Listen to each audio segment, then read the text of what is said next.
एक गांव में एक आलसी आदमी रहता था। वह इतना आलसी था कि वह अपना कोई भी काम समय पर नहीं करता था। वह अक्सर सुबह देर तक बिस्तर में पड़ा रहता और फिर जब उठता तो कभी यहाँ बैठता, कभी वहां बैठता, कभी इससे बातें करता तो कभी उससे बातें करता, कभी बच्चों के साथ खेलने लग जाता तो कभी सुबह सुबह ही गैर जरूरी काम करने लग जाता। तो इस तरीके से वह अपना सुबह के समय व्यतीत कर देता और फिर जब दोपहर नजदीक आने लग जाती तो सोचता कि अब तो दोपहर होने वाली है, इसीलिए स्नान करके पहले भोजन कर लेता हूँ, फिर काम करूंगा। फिर जब वह भोजन कर लेता तो सोचता अभी थोड़ी देर आराम कर लेता हूँ, फिर काम में लग जाऊंगा। जब वह आराम करने के लिए लेटता तो उसे नींद आ जाती और वह 1.5-2 घंटे की गहरी नींद में चला जाता। जब वह नींद से जागता तब तक शाम का समय नजदीक आ जाता और वह सोचता अभी थोड़ी देर में काम शुरू करूंगा। लेकिन आदत से लाचार वह फिर कोई गैर जरूरी काम पकड़ लेता या फिर किसी मित्र या पड़ोसी से गप्पे मारने लग जाता या फिर कहीं आसपास घूमने निकल जाता। इस तरीके से उसकी शाम भी बीत जाती और रात आ जाती। रात में भोजन के पश्चात जब वह सोने के लिए जाता तो वह आत्मग्लानि से भर जाता। उसे यह सोचकर बड़ा दुख होता कि मेरा आज का दिन भी यूं ही बर्बाद हो गया। वह रात को यह निश्चय करके सोता कि मैं कल सुबह जल्दी उठकर अपने काम पर लग जाऊंगा, किसी प्रकार का टाल मटोल नहीं करूंगा और ना ही आलस्य करूंगा। लेकिन जब सुबह होती तो उसका आलस्य फिर उसे घेर लेता। उसका बिस्तर छोड़ने का मन नहीं करता। वह देर से उठता और आदतन वह सारे काम करता जो उसने पिछले दिन किए थे। तो इस तरीके से वह आलस्य और टाल मटोल के चक्र में फंस चुका था। ऐसा नहीं था कि वह कुछ करना नहीं चाहता था या फिर आलस्य के अपने इस चक्र को तोड़ना नहीं चाहता था। वह कई बार आलस्य के इस चक्र को तोड़कर अपने महत्वपूर्ण कामों को करने में जुट भी जाता था, लेकिन वह अपनी इस नई आदत को लंबे समय तक कायम नहीं रख पाता था और फिर से अपनी वही पुरानी टाल मटोल की आदत में फंस जाता था। उसके इस आलस्य और काम को टालने की आदत से उसके साथ साथ उसके घर वाले भी बहुत परेशान थे, क्योंकि वह उन कामों को भी टालता रहता था जिससे उसका घर चलता था।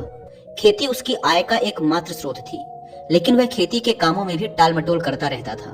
वह ना तो समय पर जुताई बुवाई करता, ना ही फसलों की सही से देखभाल करता और ना ही समय पर फसलों को पानी देता, जिससे उसकी फसल औरों के मुकाबले कम होती थी और वह उससे उतनी आय नहीं कर पाता था जिससे उसके घर का खर्च आसानी से चल सके।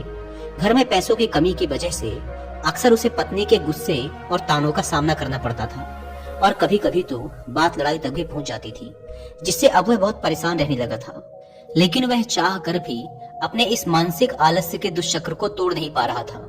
एक दिन ऐसे ही वह अपने घर के बाहर बैठकर अपने आलस्य से बाहर निकलने का तरीका सोच रहा था कि तभी अचानक उसकी नजर अपने घर से कुछ दूरी पर बने मंदिर में रहने वाले महात्मा जी पर पड़ी।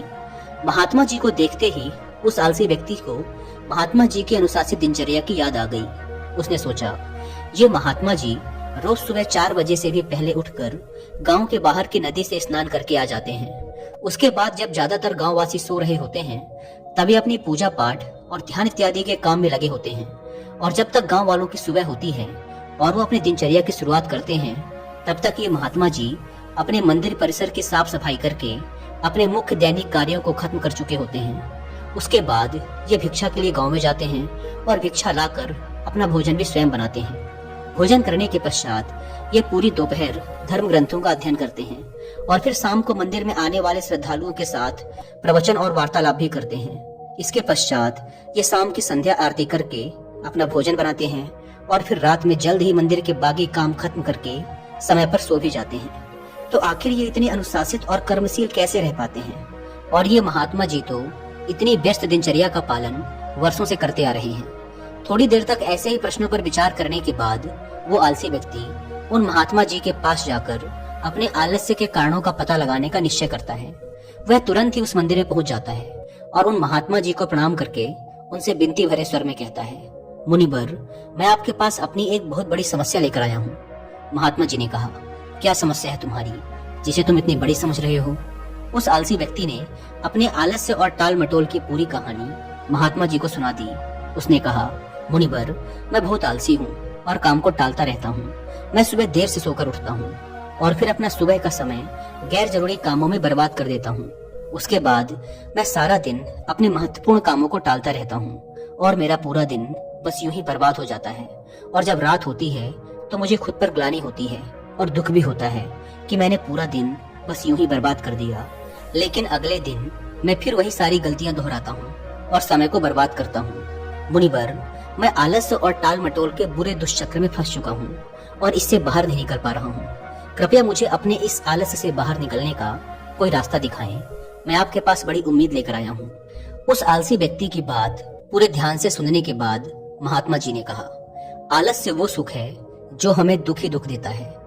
कार्य या परिश्रम करने की क्षमता होने के बावजूद उस कार्य को न करना या उसे करने में टाल मटोल करना ही आलस्य करना कहलाता है। और ये आलस्य व्यक्ति को कहीं का नहीं छोड़ता। तुम्हारी आलस्य और टाल मटोल का सबसे बड़ा कारण तुम्हारी सुबह की खराब दिनचर्या है, क्योंकि तुम अपना सुबह का कीमती समय ही व्यर्थ के कार्यों और टाल मटोल में बर्बाद कर देते हो, जिससे तुम्हारे दिन की शुरुआत ही खराब होती है। और फिर जैसे जैसे दिन गुजरता है तुम्हें लगने लगता है कि तुम्हारा आज का समय भी बर्बाद हो गया। फिर तुम्हारा मन और भी ज्यादा आलस्य और टाल मटोल करने लगता है, जिससे तुम्हारा बाकी का समय भी यूं ही बर्बाद हो जाता है और तुम कुछ भी महत्वपूर्ण नहीं कर पाते और इस आलस्य के चक्र में फंसकर रह जाते हो। अगर तुम अपने सुबह को जीतना सीख लो, अगर तुम अपने सुबह के समय का सदुपयोग करना सीख लो, तो तुम्हारा बाकी का दिन आसानी से संवर जाएगा। लेकिन सुबह को जीतना इतना आसान नहीं है। इसके लिए तुम्हें कुछ महत्वपूर्ण आदतों को अपने सुबह की दिनचर्या में शामिल करना होगा और उनका दृढ़ता से पालन भी करना होगा। तो आज मैं तुम्हें सुबह की ऐसी 7 आदतों के बारे में बताऊंगा, जिनको अगर तुमने अपने सुबह की दिनचर्या में शामिल कर लिया तो न केवल तुम अपने आलस्य और टाल मटोल से छुटकारा पालोगे, बल्कि एक अनुशासित और मजबूत व्यक्तित्व वाले इंसान ही बन जाओगे। तो इन 7 आदतों के बारे में ध्यान से सुनना। सुबह की पहली आदत जो तुम्हें अपनानी है वो है ध्यान का अभ्यास। चित्त को एकाग्र करके किसी एक वस्तु पर केंद्रित कर देना ध्यान कहलाता है। ध्यान करने से आत्मिक तथा मानसिक शक्तियों का विकास होता है। अगर तुम रोज सुबह बैठकर 10 से 15 मिनट सिर्फ अपनी सांसों पर ही ध्यान लगाओ, आती जाती सांसों को देखो कि जब सांस तुम्हारे अंदर जाती है तो पेट कैसे फूलता है, और जब वही सांस बाहर निकलती है तो पेट कैसे पिचकता है। देखो कि सांस पेट से चल रही है या सीने से, सांस दाएं नाक से ज्यादा चल रही है या बाएं नाक से। तुम जब अपनी सांसों के प्रति जागरूक हो जाओगे तो यही ध्यान प्रक्रिया बन जाएगी, और इस आदत को अपनाकर तुम्हारे अंदर जागरूकता और एकाग्रता बढ़ेगी और तुम देखोगे कि तुम पूरे दिन शांत, प्रसन्न और जागरूक रहोगे। तुम जो भी काम करोगे उसे पूरी एकाग्रता के साथ करोगे और तुम्हारे लिए वर्तमान में रहना बहुत आसान हो जाएगा। तो ये बहुत ही आसान लेकिन बहुत ही ज्यादा प्रभावशाली आदत है, इसीलिए इसे जरूर अपनी सुबह की दिनचर्या में शामिल करो। सुबह की दूसरी आदत है धन्यवाद प्रकट करना। सुबह का माहौल शांत और खुशनुमा होता है। इस समय प्रकृति में एक अलग ही पवित्रता और ऊर्जा फैली रहती है, तो यह बिल्कुल सही समय है आभार प्रकट करने का। तुम्हारे जीवन में जो भी अच्छी चीजें, अच्छे लोग या अच्छी परिस्थितियां हैं जिनसे तुम्हें खुशी मिलती है, उन सब के लिए इस ब्रह्मांड को या उस ईश्वर को जिसे तुम मानते हो धन्यवाद कहो। ये सब तुम्हें देने के लिए उसका आभार प्रकट करो। जब हम अपना दिन धन्यवाद के भाव से शुरू करते हैं तो सारी बाधाएं अपने आप हटने लग जाती हैं और नए अवसरों के द्वार खुलने लग जाते हैं। फिर हम शिकायत के प्रति नहीं बल्कि कुछ बनने और कुछ करने के प्रति आकर्षित होते हैं। धन्यवाद के भाव से भरे व्यक्ति के अंदर से नकारात्मक विचार और दुख खत्म होने लगते हैं और वह अपनी सफलता के लिए नए रास्ते खोजने लगता है। आभार प्रकट करने से मन में सकारात्मकता और खुशी का स्तर बढ़ता है, जिससे मानसिक रोग और मानसिक विकार दूर होने लगते हैं। जीवन से असंतोष और कमी की जो भावना होती है वह सारी खत्म हो जाती है। ब्रह्मांड से जितनी भी चीजें मिली हैं उसके प्रति हमारे मन में धन्यवाद का भाव होने से हमें खुशी मिलती है। उसके बाद खुशी की ये तरंगे हमसे निकलकर पूरे ब्रह्मांड में फैलने लगती हैं। खुशी की ये तरंगे हमसे मिलकर आसपास के वातावरण में भी फैलने लगती हैं, जिससे हमारे साथ साथ पूरा ब्रह्मांड खुश हो जाता है। साथ ही आभार प्रकट करने से हम अपने आसपास के लोगों के प्रति हमेशा धन्यवाद से भरे रहते हैं, जिसकी वजह से लोगों की नजर में हमारी जो छवि होती है वह अच्छी हो जाती है। लोग हमको एक अच्छे और भले इंसान के रूप में देखने लगते हैं। इससे यह होता है कि जो भी हमसे मिलता है वह हमारा दोस्त बन जाता है और हमको पसंद करने लगता है। संक्षिप्त में कहें तो रोज धन्यवाद प्रकट करना जीवन में सुख, शांति और समृद्धि के द्वार खोल देता है। इसी तरह तीसरी आदत है व्यायाम। व्यायाम यानी कसरत करना बहुत ही जरूरी है। अपनी सुबह की दिनचर्या में व्यायाम या योगासनों को शामिल करना व्यक्ति को चमत्कारिक रूप से बदल कर रख देता है। नियमित रूप से व्यायाम करने से व्यक्ति का मन बहुत ही प्रसन्न और उत्साहित रहता है। दिन भर शरीर में ऊर्जा बनी रहती है, शरीर मजबूत और आकर्षक बनता है, खाया पिया शरीर पर लगता है। एक नियमित रूप से व्यायाम करने वाला व्यक्ति लोगों की भीड़ में भी सबसे अलग नजर आता है। व्यायाम शरीर की कमजोरी, जकड़न और थकान को दूर करके व्यक्ति के आलस्य को खत्म करता है। साथ ही यह व्यक्ति को अनुशासित भी बनाता है। व्यायाम करने से मानसिक तनाव और चिंता में कमी होती है, क्योंकि ज्यादातर व्यक्तियों को अधिकतर चिंता तो अपने शरीर और स्वास्थ्य को लेकर बनी रहती है। लेकिन व्यायाम करने से व्यक्ति का शरीर स्वस्थ बना रहता है, इसीलिए उसकी चिंताएं और परेशानियां भी कम हो जाती हैं। तो तुम्हें अपनी दिनचर्या में व्यायाम को जरूर शामिल करना चाहिए, और वो भी कम से कम 30 मिनट रोज। सुबह की चौथी महत्वपूर्ण आदत है अच्छी किताबें पढ़ना। दुनिया में जितने भी महान और सफल लोग हुए हैं, उन सब में एक आदत होती है कि वो सभी अच्छी किताबें पढ़ने के शौकीन होते हैं। वो अपने काम या शौक से जुड़ी किताबें पढ़कर लगातार कुछ नया सीखते रहते हैं, जिससे वो दूसरे लोगों की तुलना में बहुत आगे निकल जाते हैं। किताबों को पढ़ना भी एक ध्यान है। जब हम अपनी मनपसंद किताबों को पढ़ने में इतना खो जाते हैं कि हमारा अपनी आसपास की घटनाओं पर ध्यान ही नहीं रहता, तो यह भी एक ध्यान प्रक्रिया बन जाती है। इसीलिए जिन लोगों को ध्यान करने में समस्या होती है, उन्हें अपनी मनपसंद किताबें पढ़नी शुरू कर देनी चाहिए। किताबें पढ़ने के बहुत से फायदे हैं, जैसे इससे एकाग्रता बढ़ती है, दिमाग तेज होता है, तनाव कम होता है, जानकारी बढ़ती है, बात करने, बोलने और लिखने की कला विकसित होती है, कल्पनाशीलता बढ़ती है, याददाश्त बढ़ती है, अच्छी नींद आती है, अकेलापन दूर होता है और ये हमें एक बेहतर इंसान बनाती है। इसीलिए तुम्हें हर दिन सुबह या रात में सोने से पहले किताबें जरूर पढ़नी चाहिए। सुबह की 5वीं आदत है लक्ष्य निर्धारित करना। सुबह सुबह हमारा मन ज्यादा शांत और स्पष्ट होता है। हम ज्यादा स्पष्टता के साथ सोच सकते हैं। इसीलिए दिन भर में क्या क्या काम करना है, कौन सा काम किसे सौंपना है या किस नए काम की शुरुआत करनी है, इन सब चीजों की योजना सुबह सुबह ही बना लेनी चाहिए। लक्ष्य निर्धारित करना इतना जरूरी क्यों है? क्योंकि हमारा मन इतना चंचल होता है कि वह एक दिशा में आगे बढ़ने के लिए तैयार नहीं होता, बल्कि जो मन को अच्छा लगता है उसी दिशा में कार्य करने के लिए हमें मजबूर करता रहता है। मन की इच्छाएं मौसम की तरह होती हैं, जो हर कुछ समय अंतराल के बाद बदलती ही रहती हैं। इसीलिए मन की इन इच्छाओं को नियंत्रित करने के लिए लक्ष्य को निर्धारित करना बहुत आवश्यक होता है।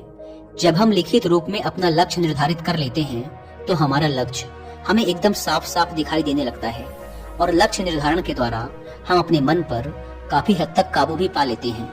लक्ष्य निर्धारण के द्वारा हमें अपने मन को एक कार्य में केंद्रित और एकाग्रचित करने में मदद मिलती है। सुबह की 6ठी आदत है पानी पीना। सुबह उठते ही 2-3 गिलास पानी पीना शरीर के लिए अमृत का कार्य करता है। सुबह सुबह पानी पीने से पेट अच्छे से साफ होता है। शरीर में रात भर में जो भी पानी की कमी हुई है, उसकी पूर्ति हो जाती है। सुबह अच्छे से पानी पी लेने से शरीर में दिन भर ऊर्जा और ताजगी बनी रहती है। सुबह ज्यादा पानी पीने का एक फायदा ये भी होता है कि फिर हमें दिन भर बार बार प्यास नहीं लगती। अगर शरीर में पर्याप्त पानी की मात्रा बनी रहती है, तो इसके बहुत सारे फायदे भी होते हैं। जैसे इससे शरीर की अच्छे से सफाई हो जाती है, त्वचा चमकदार और सुंदर दिखती है, दिमाग तेजी से कार्य करता है, पाचन में सुधार होता है और शरीर का वजन नियंत्रित रहता है, जिससे शरीर को आलस्य और थकान कम होती है। इसीलिए सुबह उठकर गुनगुना पानी पीना बहुत ही अच्छी आदत है। सुबह की 7वीं अच्छी आदत है कि सुबह का नाश्ता अच्छा और पौष्टिक हो। नाश्ता हमारे दिन का पहला भोजन होता है, इसीलिए इसका पौष्टिक और अच्छा होना बेहद जरूरी है। अगर हम सुबह सुबह ही ज्यादा भारी, तेल युक्त या कोई ऐसा नाश्ता कर लेते हैं जो हमारे शरीर के लिए अच्छा नहीं है, तो हमें सुबह सुबह ही भारीपन और आलस से महसूस होने लगता है, जिससे हम अपने कामों पर सही से ध्यान नहीं दे पाते। और अगर हम भूख होने के बाद भी सुबह नाश्ता नहीं करते, तो फिर हमें कमजोरी, भूख और थकान सताने लगती है, जिसकी वजह से भी हमारा काम पर मन नहीं लगता। इसीलिए अगर हमें सुबह भूख महसूस होती है, तो अच्छा और पौष्टिक नाश्ता जरूर कर लेना चाहिए। लेकिन ये जरूरी है कि भूख लगे। नाश्ता जबरदस्ती या फिर सिर्फ नियम पूरा करने के लिए नहीं करना है। इतना कहने के बाद महात्मा जी ने अपनी बात समाप्त कर दी और उस आलसी व्यक्ति ने भी महात्मा जी की बातों को ध्यान से सुनने के बाद उन 7 आदतों को अपने सुबह की दिनचर्या में शामिल करने का निश्चय कर वहां से चला गया। दोस्तों, आज के समय में एक और बुरी आदत है जिसकी वजह से लोगों के सुबह की दिनचर्या खराब हो जाती है और वह आदत है उठते ही मोबाइल फोन पर लग जाना। आजकल तो लोगों के सुबह की शुरुआत ही मोबाइल के साथ होती है। उठते ही सोशल मीडिया पर लग जाते हैं और सुबह के लिए इससे बुरा काम और कुछ हो ही नहीं सकता। आपको सुबह उठने के बाद 1.5 से 2 घंटे तक स्क्रीन को नहीं देखना होता है, इससे दूर रहना होता है। देखिए, मोबाइल हमारी सुविधा के लिए बनाया गया है और ये बहुत अच्छा है, लेकिन अगर यही मोबाइल हमें बीमार और कमजोर बना रहा है तो यह बहुत बुरा है और ये हमारी कमजोरी है, क्योंकि मोबाइल खुद से उछलकर हमारे हाथों में नहीं आता। वो हम ही हैं, वो हमारी ही कमजोरी है जो इससे चिपके रहते हैं और फिर बोलते हैं कि मोबाइल का एडिक्शन छूट नहीं रहा। ऐसे दोष देने से कुछ नहीं होगा। हमें खुद को संभालना और सुधारना होगा, खुद पर नियंत्रण लाना होगा और सुबह के स्क्रीन टाइम को बिल्कुल खत्म करना होगा। ना लैपटॉप, ना टीवी और ना ही मोबाइल। सुबह अलार्म के लिए भी मोबाइल का उपयोग नहीं करना। अलार्म के लिए एक छोटी सी अलार्म घड़ी खरीद लो, क्योंकि किसी भी बहाने से सुबह हाथों पर मोबाइल नहीं आना चाहिए। तो ये थी वो 8 आदतें जिन्हें अगर आप अपनी सुबह की दिनचर्या में शामिल कर लेते हैं तो आपकी सुबह तो शानदार बनेगी ही, साथ ही आप अपनी जिंदगी में बहुत ही सफल और खुशहाल भी रहेंगे। तो दोस्तों, मुझे उम्मीद है कि आपको यह वीडियो पसंद आई होगी और वीडियो में यहाँ तक बने रहने के लिए आपका बहुत बहुत धन्यवाद।